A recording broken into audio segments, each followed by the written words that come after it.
দর্শক আসসালামু আলাইকুম। আমরা এই মুহূর্তে রয়েছি বাগেরহাটের পুণ্যভূমি খাজা খানজাহান আলী রহমতুল্লাহের মাজার শরীফে, যে মাজার শরীফের একদম পশ্চিম সাইডে অর্থাৎ খানজাহান আলী রহমতুল্লাহের একদম ডান পাশে একটি কবর আমরা এখানে দেখছি।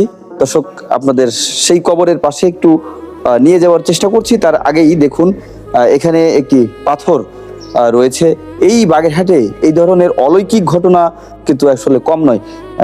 আমরা শুনেছি বা দেখেছি যে একটি পাথর শূন্যের উপর ভেসে আছে এবং কিছু পাথর আছে যে পাথর থেকে অনবরত তেল, এইগুলো থেকে তেল বের হয় আমরা শুনেছি। এবং খানজাহান আলী মাজারের যে চার কোনার চারটা যে পিলার, এই পিলারগুলো অনবরত এখান থেকে তেল বের হয়। কিন্তু আসলে এই কাহিনীগুলো একদম মানুষের বানোয়াটি একটি কাহিনী। তার কারণ হচ্ছে এখানে তেল লাগানো হয় এবং সেই তেলটাকে ঘষা হয়, যে কারণে এ থেকে তেল বের হয়। কিন্তু মানুষ এটাকে বানিয়ে ফেলেছে অলৌকিক কিছু, কিন্তু এই ঘটনাগুলো আসলে মিথ্যা।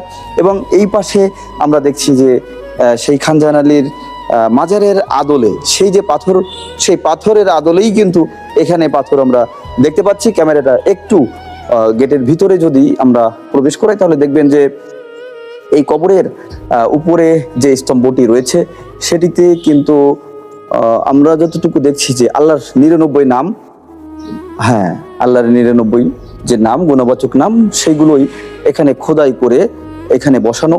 এবং এই পাথরগুলো আমরা দেখছি যে খানজাহান আলী রহমতুল্লাহের মাজার বাঁধানো যে পাথর, সেই পাথরের আদলে এই পাথরগুলো।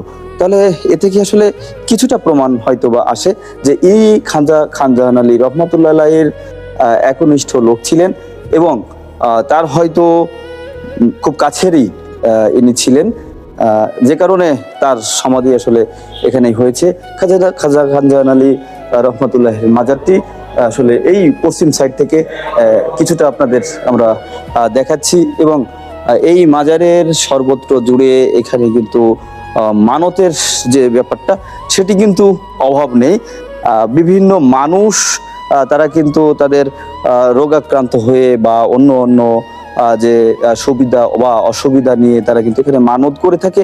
এবং পুরো এই মাজারটি এখন আসলে শিরকে পরিণত হয়েছে। এই শিরক মুক্ত মাজার আসলে এখন সবারই। এই পাশে এখনো আমরা কিন্তু আসলে দেখতে পাচ্ছি যে জায়গাটিতে বসে একজন এখানে প্রার্থনায় মগ্ন আছে। এবং এখানে যে ধরনের জিকির আসলে হয় সেটি নারী পুরুষ অবাধে একই জায়গায় বসেই কিন্তু এই জিকিরগুলো হয়ে থাকে, যেটা ইসলামের দৃষ্টিকোণ থেকে আসলে বেদাত বলা হচ্ছে, যেটাকে শিরক বলা হচ্ছে। এই